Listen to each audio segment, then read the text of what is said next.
Ari nga ho pala mga kalinggit, ang niluto ko din sa boarding house. Tinulang manok nga ho pala ari. Simple nga lang ho pala yung pagkakaluto ko din pero masarap naman ho.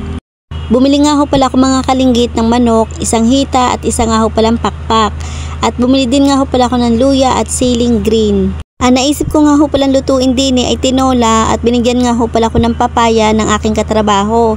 Ari nga ho pala ay galing pa sa kanilang probinsya at dinala nga ho pala dito sa Laguna. Ang ganito nga ho palang tawag sa amin na papaya ay Tagalog kasi nga ho maliit. Pero masarap nga ho pala yung isahog sa tinolang manok. Mas masarap nga daw ho pala yung papayang ganyang maliit kaysa dun ho sa mga malalaking papaya at malasa nga daw ho yan at malinamnam. Lalo na nga ho pala mga kalinggit kapag ang isasahog yung manok ay yung native ay talaga namang mapaparami ho kayo ng kain, lalo na ho pag ang sabaw nun ay naninilaw-nilaw ay talaga naman ubos ho ang isang kalderong kanin ninyo. Nagayat ko na nga rin ho pala dyan yung papaya, tsaka ho nga pala rin mga ricado, ari nga ho pala luya, sibuyas at bawang. Pagkatapos naman ho, hinugasan ko na nga ho pala ring manok ng mabuti hanggang sa mawala ho yung pinakadugo ho na rin.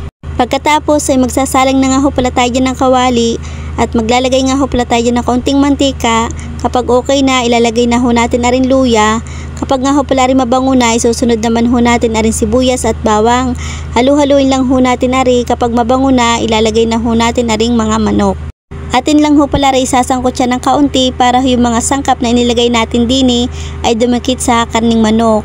At maglalagay din nga ho pala tayo ng mga pampalasa ng patis, umami at paminta. Halu-haluin lang ho natin ari hanggang sa dumikit yung lasa sa ating manok. Kapag nga ho pala nakulo na ari, atin naman ilalagay yung papaya at halu-haluin lang ho natin para ho pantay ang pagkakaluto sa mga ito. At maglalagay din nga ho pala tayo ng tubig. Marami nga ho palang ilalagay ko diyan at masarap nga ho pala ang sabaw ng tinola. Atin muna nga ho palang tatakloban para humabis maluto. Makalipas ang ilang minuto, nakulo na nga ho pala rin, maglalagay naman ho tayo ng siling green at chicken cubes. Dahil medyo mataba nga ho pala ay mag-a-add din nga ho pala ko dyan ng kaunting patis. Makalipas ang ilang minuto, ari na nga ho luto na yung ating tinolang manok. Simple nga lang ho pala yung pagkakaluto ko yan pero masarap naman ho.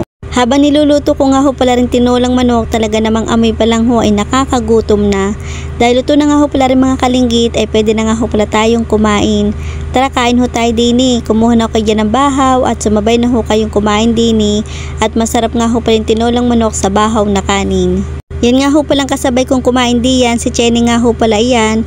Kung kayo nga ho pala ay dati nakakapanood ng aking mga vlog ay kilala nyo na ho iyan.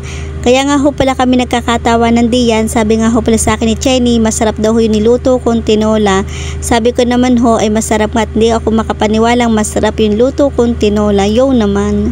Tapos may sausawan pa kaming patis na may kalamansi at siling mahalang. Ay siya, hanggang dito na lang ho yung aking vlog at salamat ho sa inyong panonood. Bukas ho uli, bye bye!